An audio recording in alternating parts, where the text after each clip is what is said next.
Om Namo Narayanaya, Om Namo Narayanaya, Om Namo Narayanaya, Om Namo Narayanaya, Om Namo Narayanaya, Om Namo Narayanaya, Om Namo Narayanaya, Om Namo Narayanaya, Om Namo Narayanaya, Om Namo Narayanaya, Om Namo Narayanaya, Om Namo Narayanaya, Om Namo Narayanaya, Om Namo Narayanaya.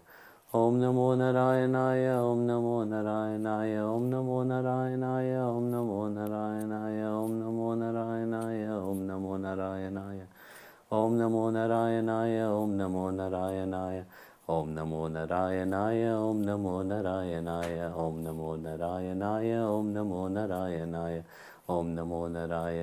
Om Namo Narayanaya, Om Namo Narayanaya, Om Namo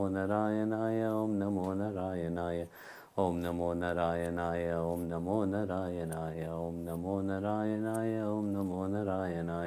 Om Namo Narayanaya, Om Namo Narayanaya, Om Namo Narayanaya, Om Namo Narayanaya, Om Namo Narayanaya, Om Namo Narayanaya, Om Namo Narayanaya, Om Namo Narayanaya, Om Namo Narayanaya, Om Namo Narayanaya, Om Namo Narayanaya, Om Namo Narayanaya, Om Namo Narayanaya, Om Namo Narayanaya, Om Namo Narayanaya, Om Namo Narayanaya. Om Namo Narayanaya, Om Namo Narayanaya, Om Namo Narayanaya,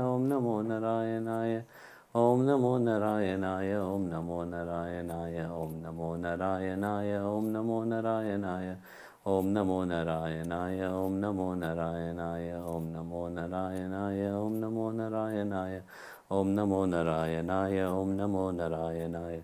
Om Namo Narayanaya, Om Namo Narayanaya, Om Namo Narayanaya, Om Namo Narayanaya, Om Namo Narayanaya, Om Namo Narayanaya, Om Namo Narayanaya, Om Namo Narayanaya, Om Namo Narayanaya, Om Namo Narayanaya, Om Namo Narayanaya, Om Namo Narayanaya, Om Namo Narayanaya, Om Namo Narayanaya.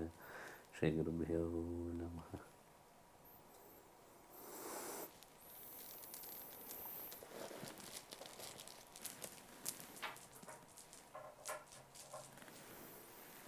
Now, ask you to close your eyes, visualize, concentrate on your third eye. Visualize a light on your third eye, like a ball of light, and let it increase its size.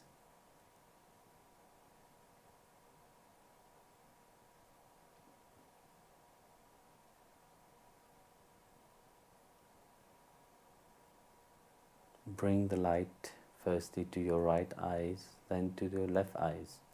Let it purify your sight, the sense of seeing.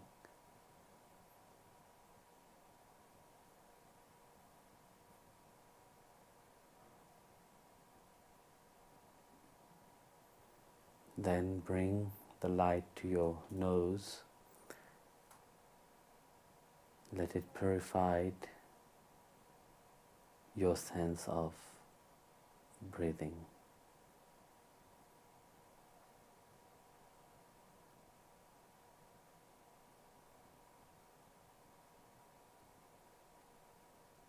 Bring it to your mouth. Let it purify the sense of taste.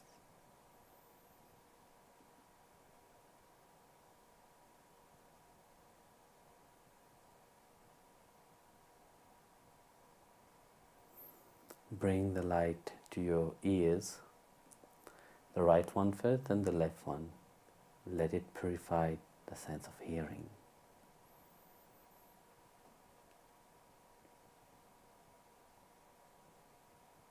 Bring the light to your right hand and then the left one. Let the light purify your touch of the sense of touch.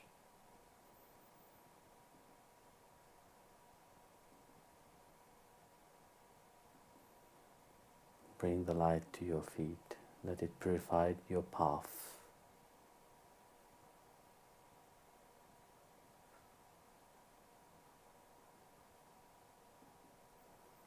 Now bring the light to your heart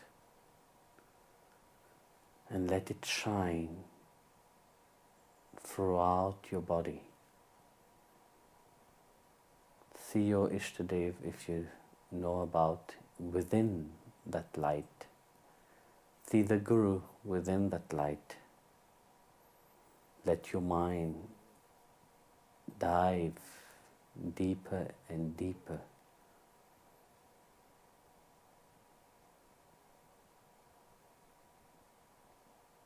And chant with me. Asato ma satgamaya, tamaso ma jyotirgamaya, mrityorma amritam gamaya. Om Shanti, Shanti, Shanti. Shri Gurubhyo Namaha. Harihi Om.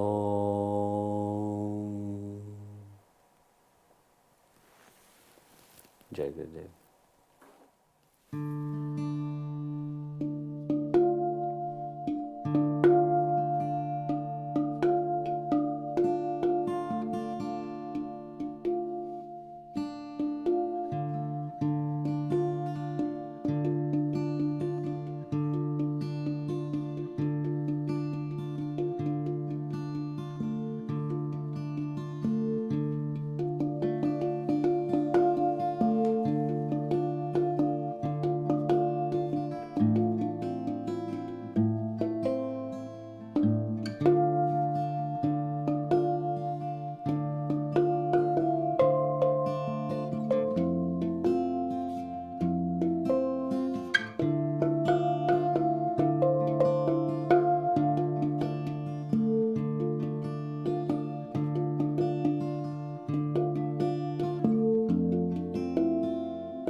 So I will ask, we go directly on the question. So Jagopal will ask your question. Dear Guruji, in chapter 11 of the Gita, Arjuna asks Krishna who he truly is, and Krishna replies that he is time, the great destroyer of worlds. So my question is, what is the significance of this, and why did Krishna not say something different like, I'm love, or something like that? You see, here is a very psychological answer, from Lord Krishna. Because you see, everything is bound by time. And we value, according to time. It's the same thing. When you have somebody in your life, you don't know the person, but as time goes by, you get to know the person, then the love have a different value. So at the beginning, you may know the person, you have a certain feeling for that person, but when you get to know the person in deepness, then you get to know. But it's very important to see also here, it's so beautifully how Lord Krishna said, but I am time. Here it is an opportunity what he's giving to life. He said, once time is gone, you miss that time, it don't come back. That time which was 1 second before, and it will never come back. So time is something which is, once it is gone, you can't claim it back. So Krishna here is an opportunity what he is giving. Is an opportunity which is giving to life itself. When he declared that he is time, that everything has its own time. You take the right decision, you will attain him. But if you take the wrong decision, you don't know when that moment, not the exact moment itself, but when similar things will present itself. I'll tell you a story. There was once a man, a very learned man, and he was very hard working, and whatever he will do it with his passion. So that company where he was working was looking for a CEO to replace, and of course he have to meet with the CEO, current CEO, so that the CEO can evaluate him. So they met, and of course they were discussing many subjects. And it come to a point that the CEO himself, the current one, not the new one to be, he was single. He was not married. He didn't have children. He didn't have his family, but he had his time and everything was him. So they had a talk together. Let's put the name Ram. So the CEO asked Ram a question. He said, do you have a family? Are you happy? And he said, yes, I have a family. I am very happy. Then he said, you see, to become a CEO in a company, it takes a lot of your time. There is no days or hours or years, but you have to really put yourself into that position. That means your whole life depends upon that position itself. And Ram was very confident and said, yes, but my family knows that I love them. And they knows very well that whatever they are doing, whatever I'm doing it for them. So then the CEO explained to him, said, look, you sure about that position? Because once you take that position, there is no way back. So he was very confident. Then the CEO said, well, listen, I will tell you something. Let's take, you have an airline, And if you are flying, an airline have many seats inside. Of course, it's a limited seat inside, and everybody, an airline have to fill up all the seat. That's how the airline generated income. Whether the seat is in cost $400 or $40, the seat, once it's seated, there is somebody, one have to pay for it.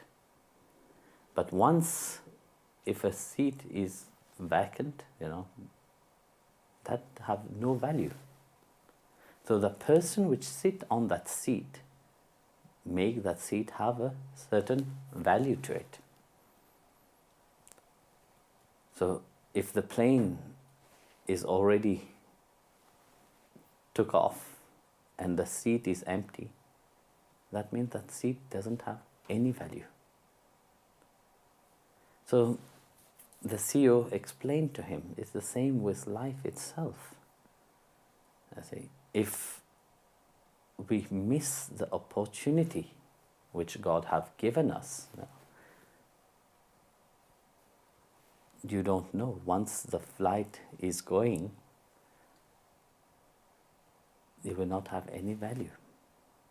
So life will not, that's why many people start in life, they go deeper, but they don't value the things that is the most important thing for them.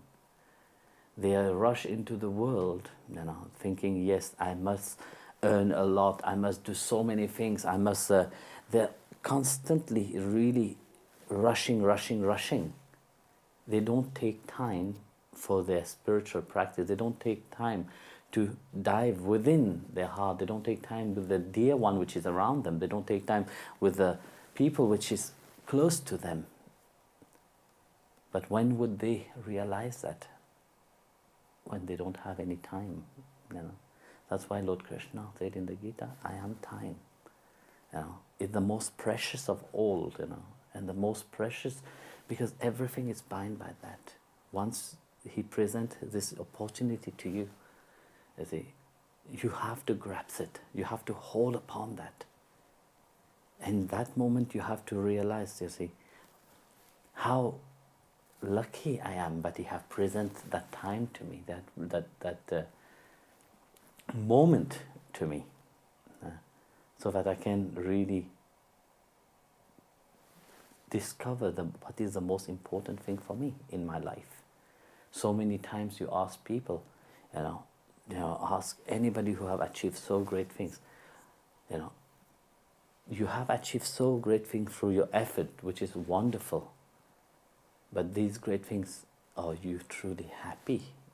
Did these things bring true happiness to you, real happiness to you? Here I'm talking about happiness. I'm not talking about a happiness which is flickering around. I'm talking about a happiness which is inside.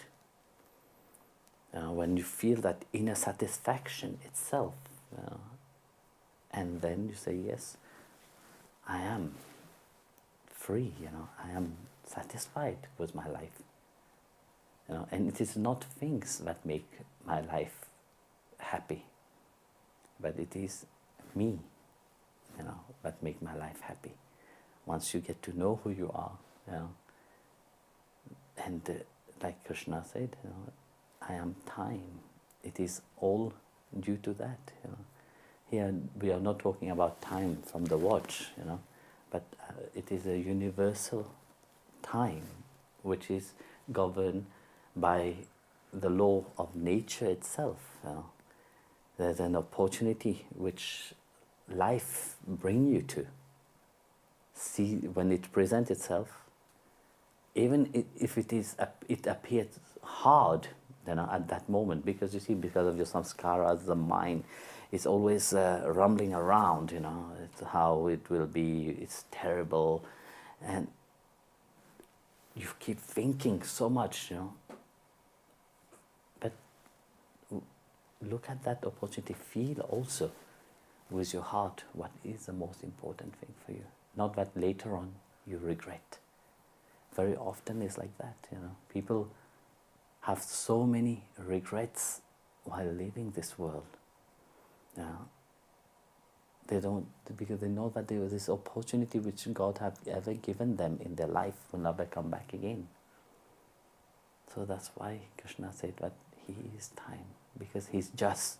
He do everything how it have to be. And everything is said. You just need to go with the flow. You have to embrace it. Now, if you don't embrace that, you'll find it very difficult. In Bhagavad, Canto 11, chapter 20, verse 31, when Bhagavan said that the yogi, that true devotee, which is constantly focused upon me, which is their mind is constantly absorbed in me, for them, they don't need to have great knowledge. They don't need even to have detachment, because that will never make them happy. What will make them happy is what they feel inside of their heart. Their attachment to the Lord.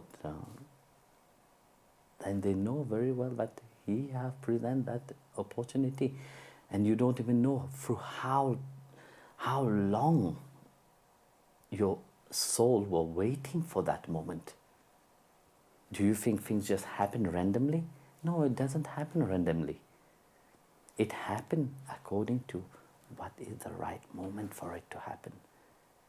But in that right moment, seize that opportunity, embrace it, because it will never come back again. You don't even know if it will ever come back again in this life itself, or it will come back in future life.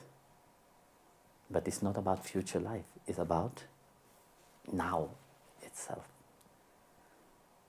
That's why Bhagavan said that He is time. Guruji, what can I do to stop talking ill of others? Oh my goodness. That is a terrible thing what you are doing. This is the ill that you are talking of others. You have to understand that it is your own insecurity. So because of you are insecure with yourself, you project that insecureness upon others. And how to make yourself feel good? You speak ill about other people. So look with a calm mind. Look at yourself firstly. Why do you speak ill about others? Do you think you are too perfect? No, you are not perfect. And I think that you know about it, because for you to ask this question, meaning that you know you are not perfect. And it is nice that you perceive that you are doing that. But if you are perceiving that you are talking ill about others, what do you gain from that? Ask yourself this question. Do you feel satisfied to talk bad about other people? Do you feel this joyful to poison the life of other people by talking ill about them? No. Because you're miserable, that's why you do that.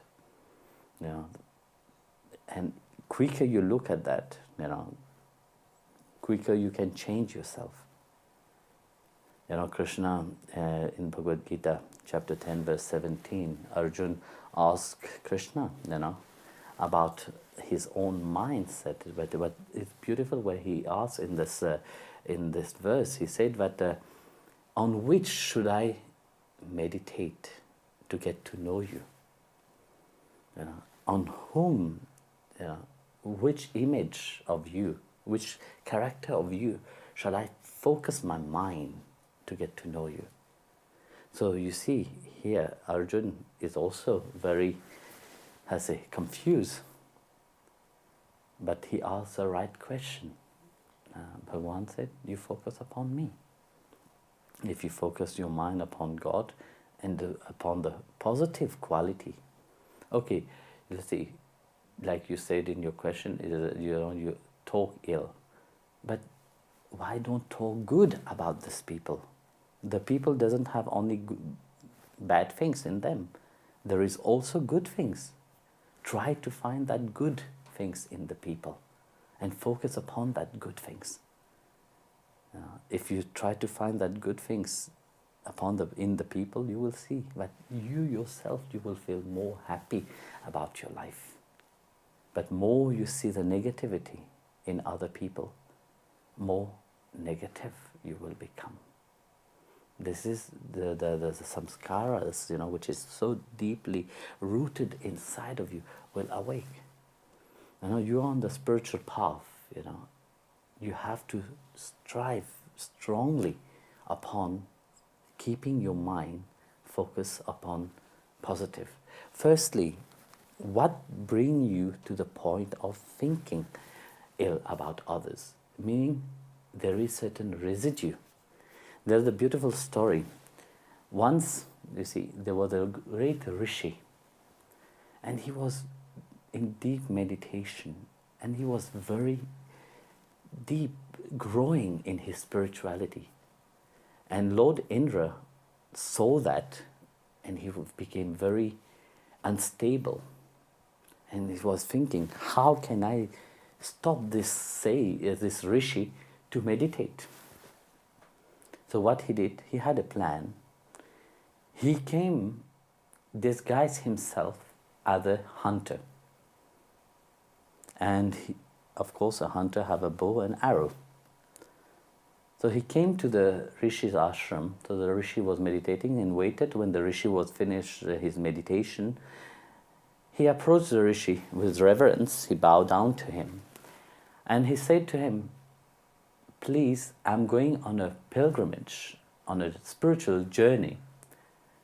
Would you please keep this bow and arrow in your ashram? When I come back, I will get it back. So the rishi, when he saw the bow and arrow, he said, this is a weapon to kill the animal. No, I can't do that. So Indra, in disguise as a hunter, said, but please, you don't need to put it in front. You can have it behind your hut. Like that you will not see it. But you see, the rishi was very compassionate, and he could not say no to the hunter. So he took the bow and arrow, said, okay, it's a good place. Put it behind the hut, because I don't go there. So then the hunter left. So the rishi, from that moment, you see, he always meditate and then he go for a walk afterwards. So every time when he finished his walk, he always passed by and he saw the bow and arrow. Of course, he tried to say no to that. After some times, the rishi, before he became a rishi, he used to be a king who have taken Vanapashta, and when he was a king, he was a very good archer. So, seeing the arrow, the samskaras start to jump inside of his mind. He said, okay, let me. So one fine day, he said, let me try to see, let me try this arrow. So he tried it out of curiosity. So he shot an arrow and he saw the flexibility of the bow, and he saw how good and how fast is that arrow, and I was very impressed. And from that moment on, that samskaras start to awake inside of him. So he start to become, to start to practice more. And from rishi, he became a hunter himself. So you understand how the mind works, you see. When we talk bad about others, it is our own insecurity that we are reflecting upon. And when you start to see that it's not in other people, actually it is in yourself and you do everything to transform it and change it, you will see that you will be able to get rid of that. But firstly, you should not attach yourself to that. And note one thing, once the bad thing you talk about other people is out, the wind carried everywhere, you can't bring it back. Bear that in mind, And of course, you see, transform your mind itself, to be positive. And look at the people who is an image of Krishna himself, Bear in mind that it is only him inside. Even if the people that you meet, it is sometimes very grumpy and not, nice to you, you be nice to them. If they are not nice to you, it's their problem. Doesn't bother about that. But don't become like them. So watch your mind and watch your heart, because it's also the heart, not only the mind. The mind is one thing, the mind is running towards the outside with all the senses. But watch your feeling also, because you see, when you do something bad like that, you will never feel good. And you may think that by talking ill about others, you may think, yes, you are doing something good, but sooner or later you will have the repercussion of that also. So don't waste your time upon that, and be watchful of your mind, because a little bit of leniency, the mind will go back into its own state and it will make you dance in its tune. So don't dance in the tune of your mind. Dance in the tune of the positive and the feeling, the good feeling from your heart. Jai Gurudev. Paramahamsa Vishwananda recommends we keep chanting the name of God every day. Just 15 minutes a day will help you to create an oasis of positivity and divinity in your life. We invite you to submit questions and learn more about Paramahamsa Vishwananda and his Bhakti Marga mission by visiting paramahamsavishwananda.com. Thank you for joining us today. Please join us again for another live Connect with the Divine session every Tuesday and Thursday at 5 o'clock Germany time.